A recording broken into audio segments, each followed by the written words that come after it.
Hello and welcome to this video lesson on catalysts. It's the second lesson in the kinetics series and has specification reference 3.1.5.5. Our learning objectives for this lesson are: firstly, we want to understand that a catalyst is a substance that increases the rate of a chemical reaction without being changed in either chemical composition or amount during the process. I.e., we get the same catalyst at the end of the reaction as we started off with before we started the reaction. So that said, we also want to understand that catalysts work by providing an alternative reaction route of lower activation energy. So not as at GCSE level, not to lower the activation energy of a reaction. We're going to fine-tune those words and actually say instead provide an alternative reaction route. And lastly, we also want to explain, using our familiar Maxwell-Boltzmann distribution, how a catalyst increases the rate of reaction involving a gas.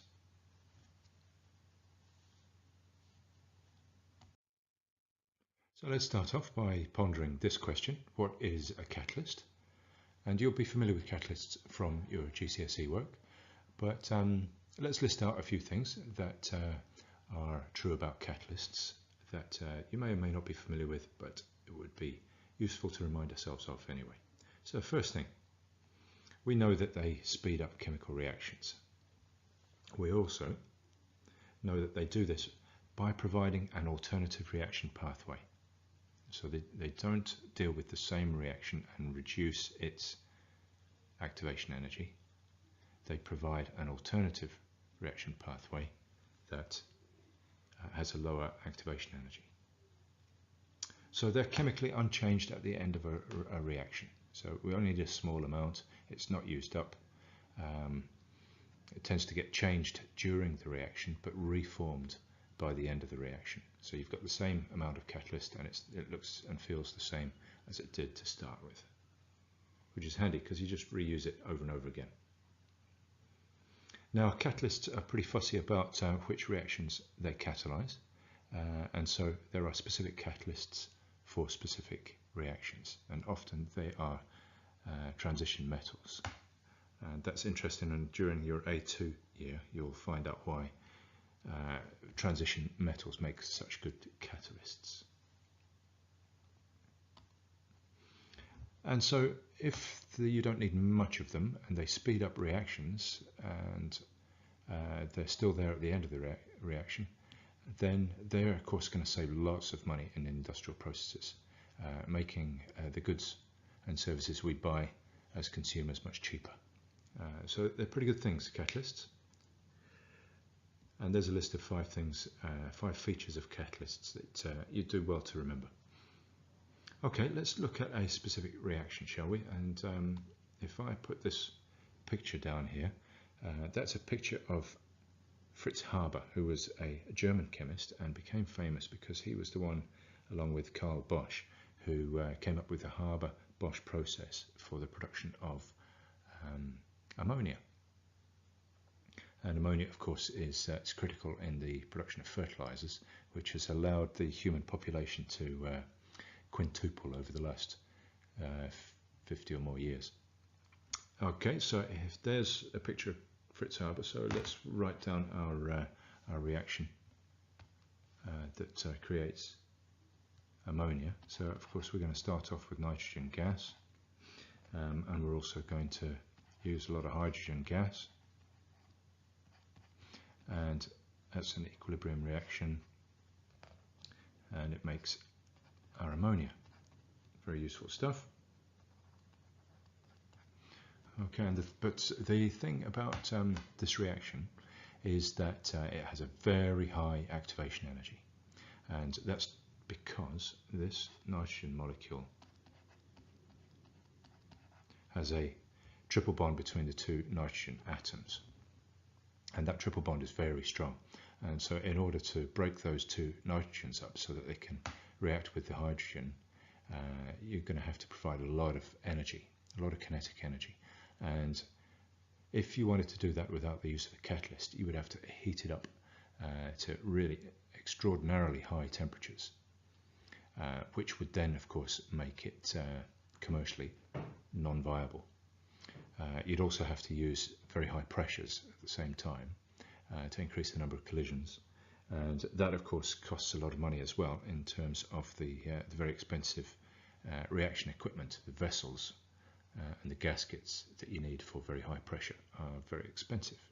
Okay, so that would make the ammonia very expensive and not worth using. So what he did really well was he found out that you could catalyze that reaction, and he tried hundreds of different catalysts, and the best one that he found was iron. So iron is the catalyst. So let me just write that up here. Iron catalyst. And that iron catalyst, what it means is that you can get a useful yield of ammonia from much lower temperatures and much lower pressures. So the actual temperatures that are used in industry these days, the temperatures would be between 400 and 500 degrees Celsius, and the pressures would be about 20 megapascals. Alright, so it's still very high pressures, but not so high that the reaction equipment becomes prohibitively expensive. So there's an example of one particular catalyst and one particular reaction. And what we might do next is have a look at how catalysts work.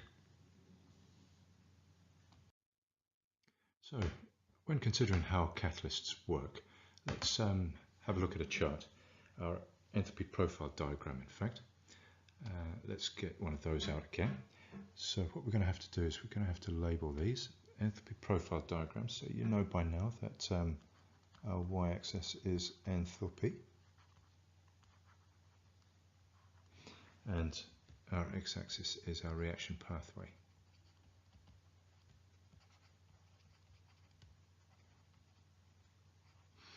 And what we're going to do is we're going to draw one for an exothermic reaction.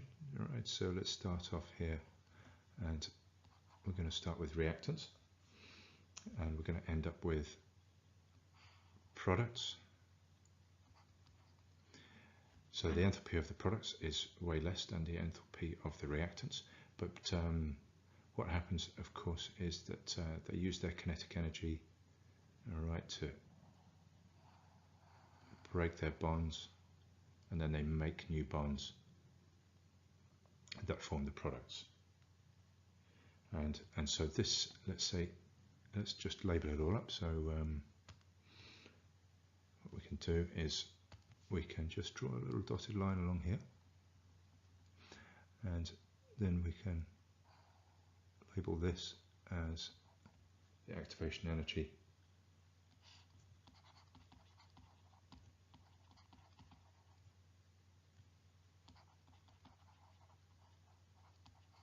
and that's going to be without a catalyst.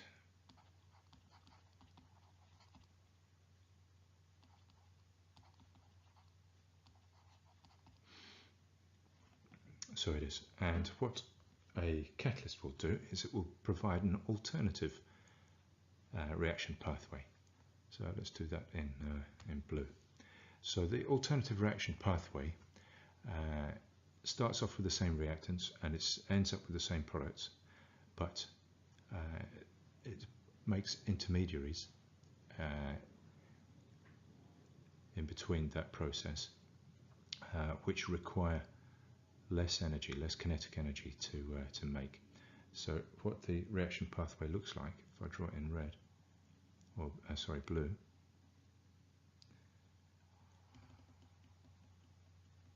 is it looks like this. And so in which case what you can see is the activation energy here is less.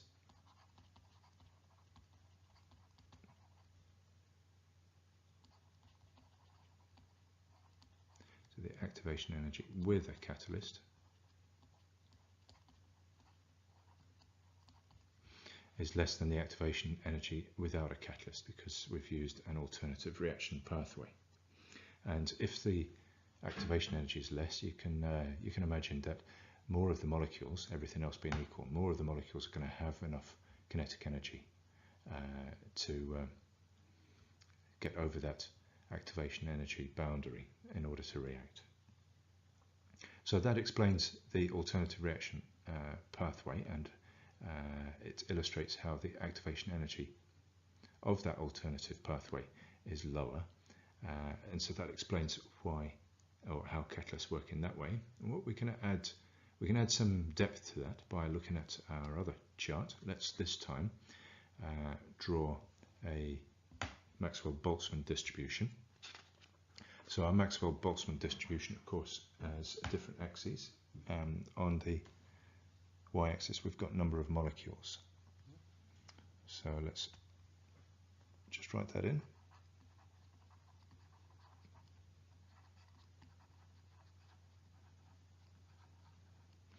And we plot those against energy. And our usual Maxwell-Boltzmann distribution curve looks something like this. It starts at the origin. Most of them have got a medium energy, and some of them have got lots of energy.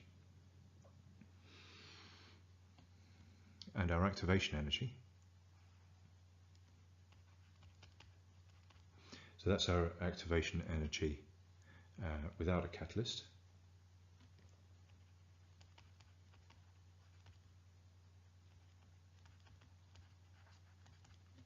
And let's in blue. So we've seen that the activation energy with a catalyst is less, it's lower energy. So let's draw it here. Okay, so this is our activation energy with a catalyst.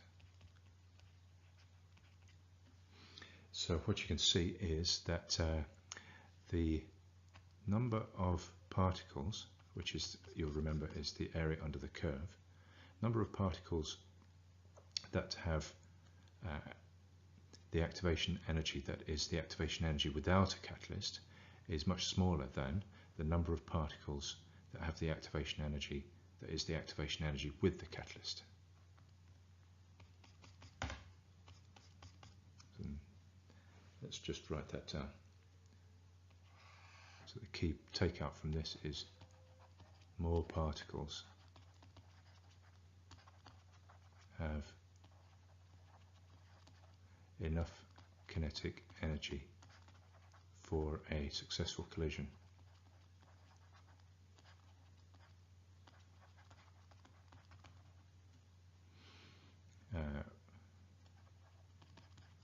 with the catalyst.